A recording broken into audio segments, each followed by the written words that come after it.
Hello, I am Sparsh Pekhale from Bennett University, and today we are going to speak about teleportation. Teleportation is a concept very well known by a wide community of people, but hardly anyone knows what it exactly is. There are a lot of misconceptions about the concept, and today we're going to speak about them. Whether it really is possible, how it works, and if it may be possible in the future.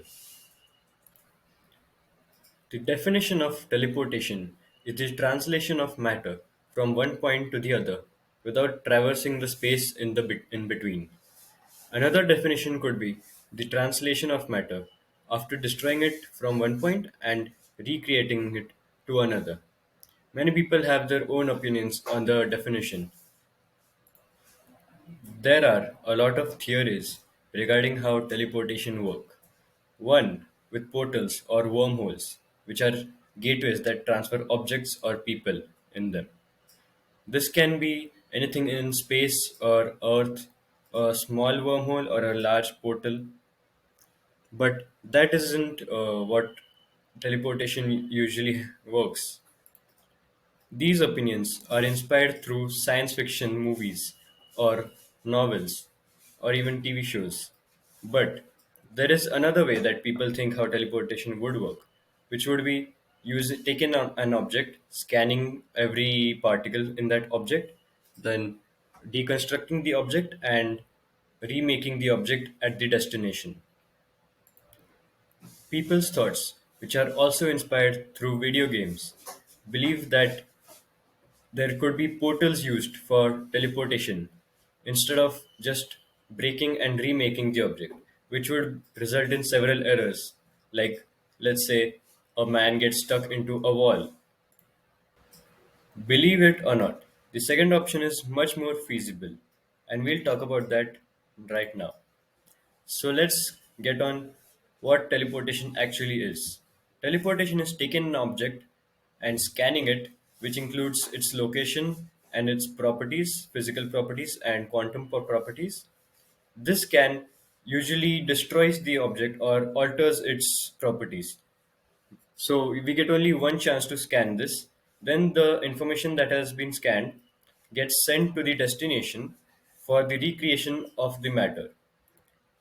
This may seem like quite the hassle, but believe it or not, this is actually how scientists think teleportation could work. We'll speak on that in the next slide. In fact, a researcher named Anton Zeilinger, as you see in the photo above, has actually managed to teleport single particles using the same method, scanning it, destroying it or altering it, and then recreating it at another location within a few milliseconds. So you might have thought that teleportation is a long way ahead, but it may be closer than you think. All of that is just the explanation of how to teleport a particle. But let me get down to the details of how exactly one particle goes its way from, let's say, India to Japan. So, scientists have figured out a way to set up two quantum particles that can be interlocked together from far away, which means that once you change the state of one particle, the other one would change in real time or simultaneously. Which also means that when you conduct an experiment on one particle, the other one would change. Now, how this would be used in teleportation of a particle. Let's say you have two particles that have a bridge between them. Once you get third particle close to one of the particles in India, the quantum particle would scan the properties of the third particle, which would be its physical and its quantum properties. This scanning usually alters the properties of the third particle, which means that it has lost all of its originality and is now a new particle. But once the quantum particle has scanned its properties, it stores them and it sends them to the destination in Japan. Now, the second quantum particle recreates the third particle, and and there you have it. We have teleported a particle from India to Japan within milliseconds. Now, this is just how to transfer one particle. But what about transferring whole bodies? With the same technology, we would need a machine that would scan all of the particles in a human body, which is approx 10 raised to 28, because the humans have 10 raised to 28 atoms in them. Scanning all of these particles at once at the exact same time is a very difficult task, which has been the limitations of teleporting human bodies or even objects for that matter. There are also risks that you have to consider because these are live human bodies that we are teleporting, such as the movement of particles while recreation, which means that even if a particle moves 1 nanometer, there could be psychological disorders that could be produced in a human body, or even nervous system failures. Another risk could be system failures while scanning or even recreating. While scanning, there is a larger risk since while scanning, you destroy the particle that you have already scanned. And if only half of the body has been scanned, the other half would just die. Researchers have also found a way to teleport information instantly, which is much, much faster than even the best supercomputers that we have. How this is done is through particles called photons, which are particles that contain visible light. Just like normal particles, these particles can be teleported with information stored within them. And believe it or not, today's scientists have already been doing this, transferring data at such high speeds that you would not believe it. Now, let's assume that teleportation is possible or will be possible in the near future.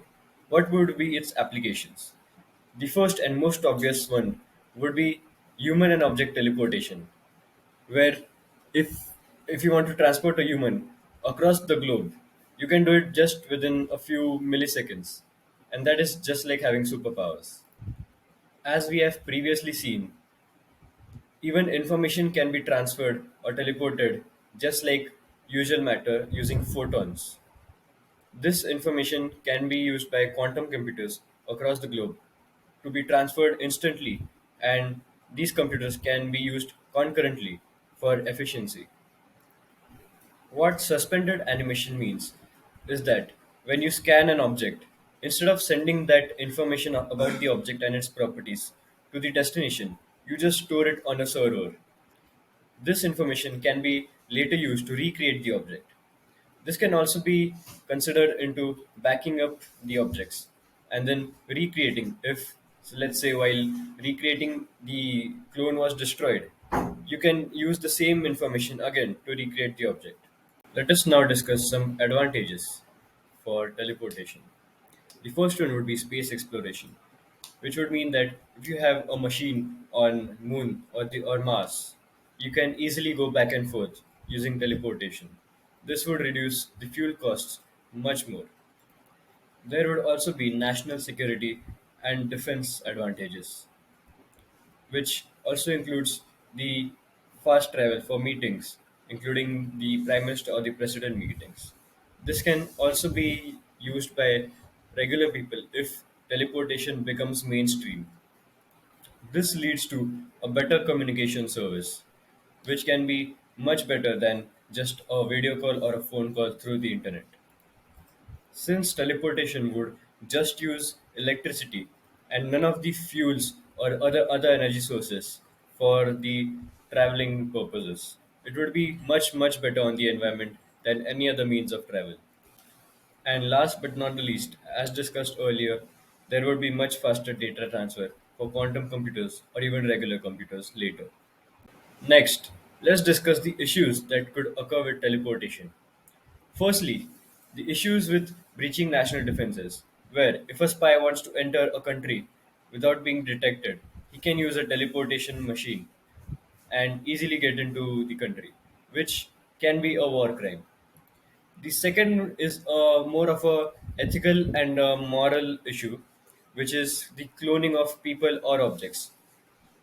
You wouldn't want two of the same people in the same spot. And obviously, as discussed before, there are safety risks.